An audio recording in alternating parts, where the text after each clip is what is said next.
Mangrove বনের সৌন্দর্য আভা ছড়ায় চর কুকরিমুকরিতে। ২০ কিলোমিটার এলাকা জুড়ে বনাঞ্চল যেন আরেক সুন্দরবন।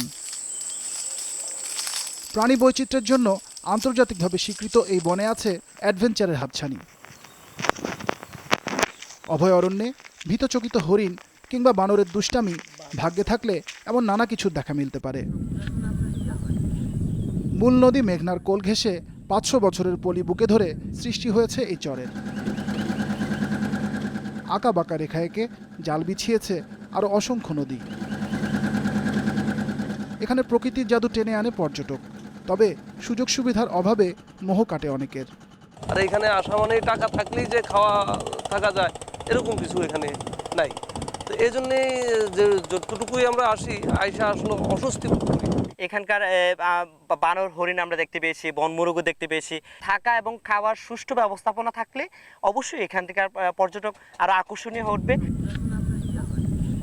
পর্যটক আকর্ষণে কুকরিমুকরিকে নতুন করে সাজানোর উদ্যোগ নেওয়া হচ্ছে বলে জানান ইউনিয়ন চেয়ারম্যান। 10 কোটি টাকা ব্যয়ে একটি রেস্ট হাউস নির্মাণের কাজ শুরু হয়েছে, টেন্ডার হয়ে গিয়েছে এবং কাজও শুরু হয়ে গিয়েছে। আমাদের মন্ত্রী যেমন বলেছিলেন যে ওই মূল ভূখণ্ড থেকে নদীর উপর একটি কেবল কার করার তার প্ল্যান আছে। যদি কেবল কারটা হয় তাহলে আমি মনে করি যে এই অঞ্চল সমৃদ্ধশালী হবে। প্রকৃতির নিখাত সৌন্দর্যের এই লীলাভূমিতে পর্যটনের আছে অপার সম্ভাবনা। সেই সম্ভাবনাকে কাজে লাগানো গেলে এখানকার স্থানীয় যে দরিদ্র জনগোষ্ঠী তাদের ভাগ্য ঘুরে যেতে পারে।